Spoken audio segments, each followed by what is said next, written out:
So let's talk about bullshit rules or brules. Brules is a fascinating concept because human beings often do not make decisions through rational choice. We think we do, but we don't. Charles Marston, the scientist, wrote a paper called Memetics and Social Conditioning. And what he says is that evidence shows that we inherit and transmit behaviors, emotions, beliefs, and religions not through rational choice, but through contagion. When we are unsure of how to react to a stimulus or a situation, these theories suggest that we actively look to others for guidance and consciously imitate them. We consciously imitate to free ourselves from thinking for ourselves. All of us do this. This is my story of how this got me into a really miserable situation. So when I was a teenager, I distinctly remember being in a car with my grandfather. And I remember it was probably the early 1990s. Bill Gates, who was then the richest man in the world, had just visited India. Now, my grandfather, he grew up in India, so he was fascinated by Bill Gates because it was all over the global news. And he turned to me, and I remember exactly where we were, what road that was. He turned to me and he said, "Vishen, if you want to be rich, you go into computers, just like Bill Gates. See, he's the richest man in the world." Now, something about the way my grandfather said it, my respect for him because he was a really successful manager at a big department store. I looked up to him. I felt my grandfather had figured out the world. He was the most successful man I knew. And so that idea got implanted in me. Now, what that proceeded to do was to change my behavior. I started getting really interested in science and engineering. I became a good student at school, so his advice had a positive impact. I studied hard. I applied to so many great engineering universities. And finally, I got into the University of Michigan. I got into their computer engineering school. And that's where things got a little bit tricky. You see, when I was in university, what I really loved doing was studying performing arts and studying photography. In fact, those were the only two subjects I actually got A's for: photography and performing arts, being an actor on stage. In my engineering classes, I kind of sucked. I basically got away with barely graduating. I had a 2.5 GPA. I'm not proud of it, but I so dreaded my classes that I remember there were days I would wake up and just choose to not go to class. I would calculate how to do just as much as I needed to do to not get kicked out. That's how much I hated my classes. But when I followed the things that really thrilled me, photography, performing arts, I was always the first student into those classes. I would go above and beyond the assignments. That was what sang to my soul. But I'd been trained to believe that there was no money in being an actor. There was no way to make money as a photographer. So I stuck to engineering. Now, one day, Microsoft came to campus. It was career day, and Microsoft set up a booth.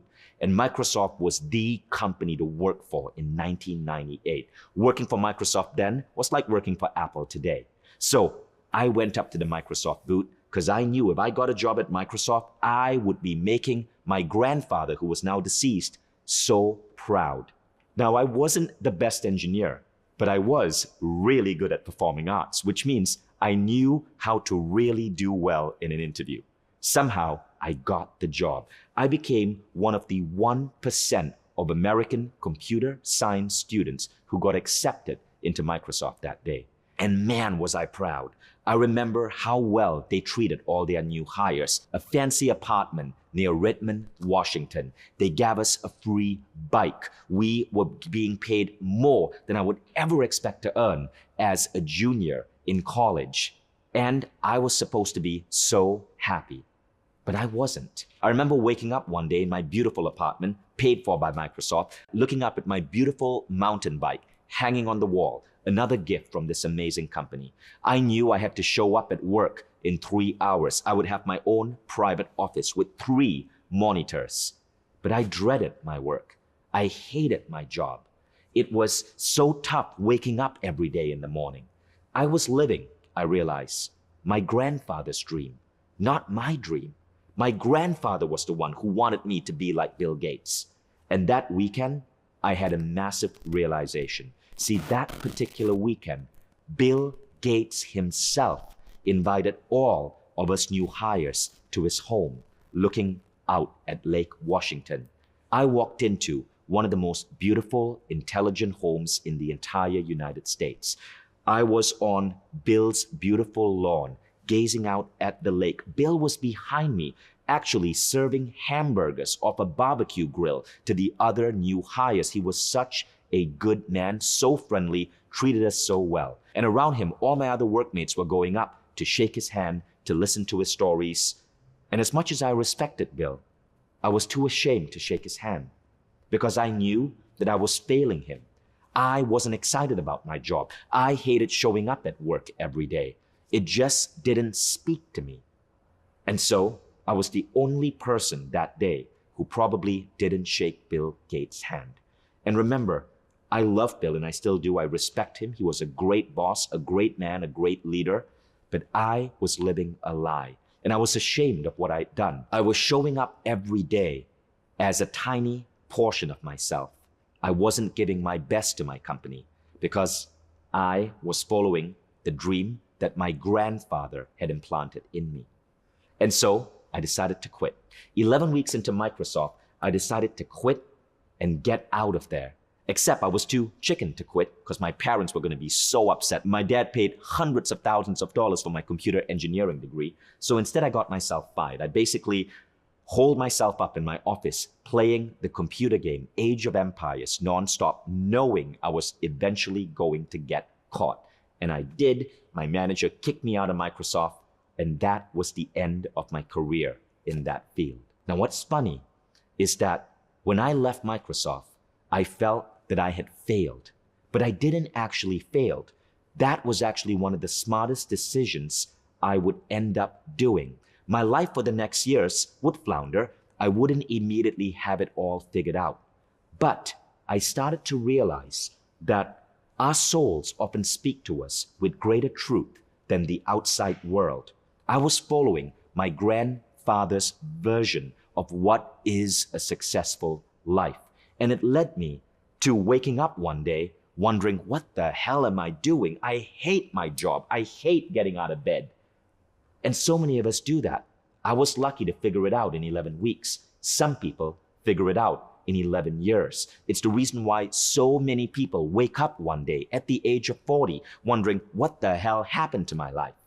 Now in this program, I'm going to teach you tools to ensure that this doesn't happen to you. Or if you're currently in a sucky situation, you know how to escape. But let's go back to an idea I said earlier, listening to the soul voice or your soul's desire for you. I thought back, why did I love photography so much? Why did I love performing arts so much? I didn't see it then, but these were clues lining up for me. I would go on to start Mind Valley. I would go on to speak on stage. Exactly 10 years after leaving Microsoft, I would be on stage speaking at a massive event in Calgary with the Dalai Lama.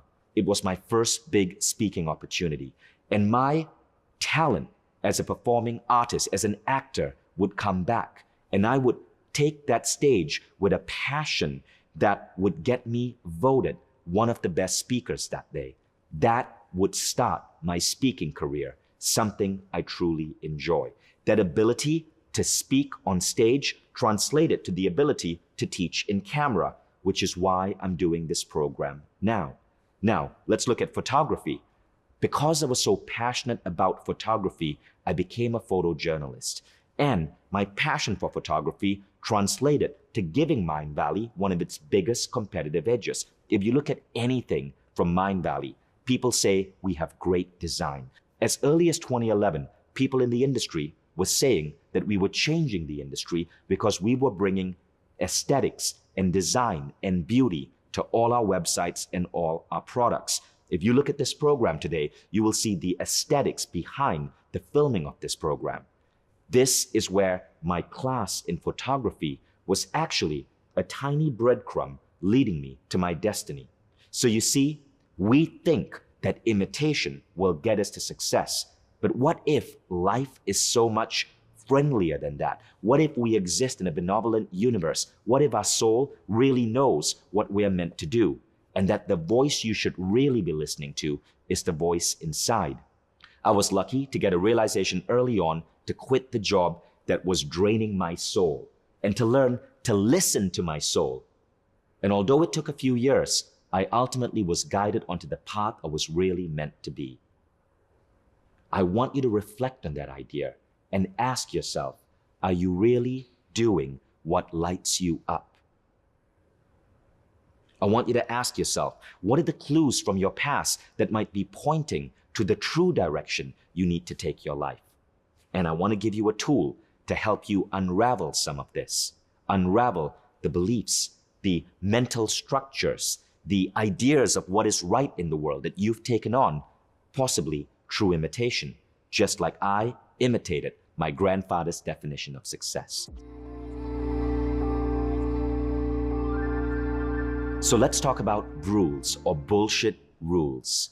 Brules are the rules that we take on from our outside environment, from our culture, our religion, our parents, even though they mean to guide us with love. But these are the rules that actually hold us back. And when you start to break the rules, you will be judged, you will be criticized. But it's important to remember these words from my late friend, Salma Isadora. She said, the people who criticize you for leading the life you want to lead are simply saying, look at me, my chains are bigger. You should be choosing your own life. Now, rules are interesting. They are preset definitions of how life should work. Now, these are some common rules that I think we may need to question. The pursuit of money is wrong.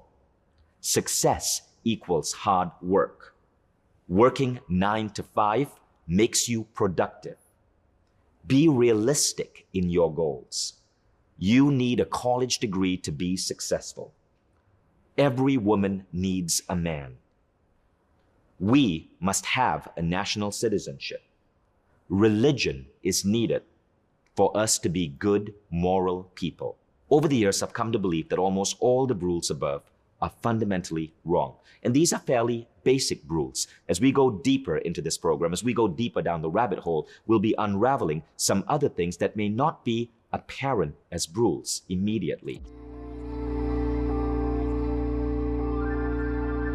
Now the question is, how do we take on these rules? Well, there are 5 ways we take on the beliefs that confine us. The first is childhood indoctrination. So when we are born as kids, we are highly malleable. Yuval Harari, in the book Sapiens, says something really interesting about human beings. He says that almost every animal is born as a tiny print of the adult animal, but not human beings, he says. Human beings are born like molten glass. This is why we can train and raise a child to be a Buddhist or a Muslim, to be a socialist or a capitalist, to be confident or to be broken. We are molded as children. One of the core parts of being human is the cognitive field, the field of thoughts in our head. And that, my friends, is implanted in us by our upbringing. So we often take on beliefs from parents, from teachers, from grandparents, and from the people who are around us as we are children. The second thing that implants rules in us are authority figures, primarily politicians. If you've been watching the news lately, you'll see that there are huge scandals happening in governments around the world where politicians have blatantly lied to win votes. Politicians have used Facebook ads targeting us to get us to believe things that are simply not true. So you want to be very conscious about how we take on blindly the ideas implanted into us by politicians. When human beings perceive someone as a leader, we automatically take on their beliefs. The third is the need to belong. Just this morning as I was reading the news, there was a video on CNN.com of a lady who escaped an alt-right cult. And she was asked, what made you join this band of white supremacists? And she said that she thought that almost everyone who got sucked into this cult did this because they felt lonely and isolated. She said it was isolation. There's a lesson here. You see, we sometimes take on Brules that hold us back because we want to conform so that we can fit in with a particular group of people. It may be the company culture of the company that hires us. It may be the religion. It may be the beliefs of the ethnic group that we want to belong to.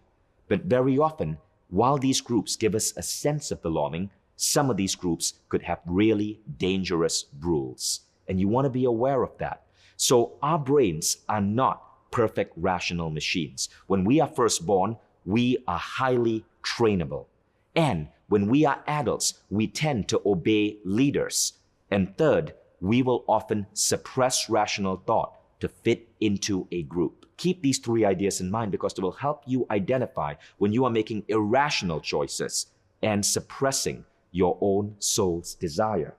But there are two additional ways we take on Brules. Social proof. You want to be conscious of this. Think about this. Why is it that billions of people across the world willingly put high fructose corn syrup into their bodies? And consider this normal.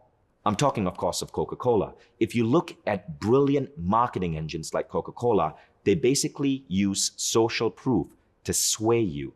Their advertising essentially says, look, everyone is doing this, so you ought to do it too.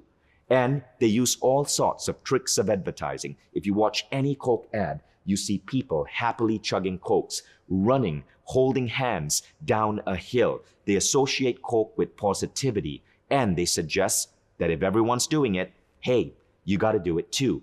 Now, of course, beautiful thing is happening on planet Earth. As we are waking up, we are starting to see how companies like this misdirect us. We already have seen this with the tobacco industry, and today, very few Americans actually smoke. However, the whole smoking epidemic started through the application of social proof to implant a Brule into people's heads. In the early 60s and 70s, cigarette companies would pay Hollywood execs to show heroes smoking on the giant silver screens. That is social proof. If everyone's doing it, I ought to do it too. Be very attentive to how you sometimes take on behaviors, beliefs, and practices because everyone else seems to be doing it.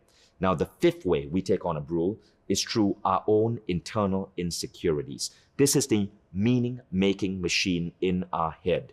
And as we go deeper into this program, we're going to fix those insecurities. But here's how it works. You're at work. You do really good work, but somebody else gets the recognition. Because you are not fully yet unfuckwithable, you create a meaning. I'm not worthy, or I am not recognized, or my boss is an asshole, or you come up with an excuse that other person looked better and spoke up more, so that's why they got the praise. Life is unfair. Our internal insecurities make us create Brules, and then we live under these operating systems without realizing that we made it all up. So when you pay attention to these 5 ideas, you learn to identify and pluck out the rules that you have irrationally taken on. Let me repeat them for you. Childhood indoctrination, authority figures, the need to belong, social proof, and internal insecurities. Remember, Tim Ferriss said, outside the rules of physics and the rules of law, all other rules are meant to be broken. So listen to your soul and break the Brules.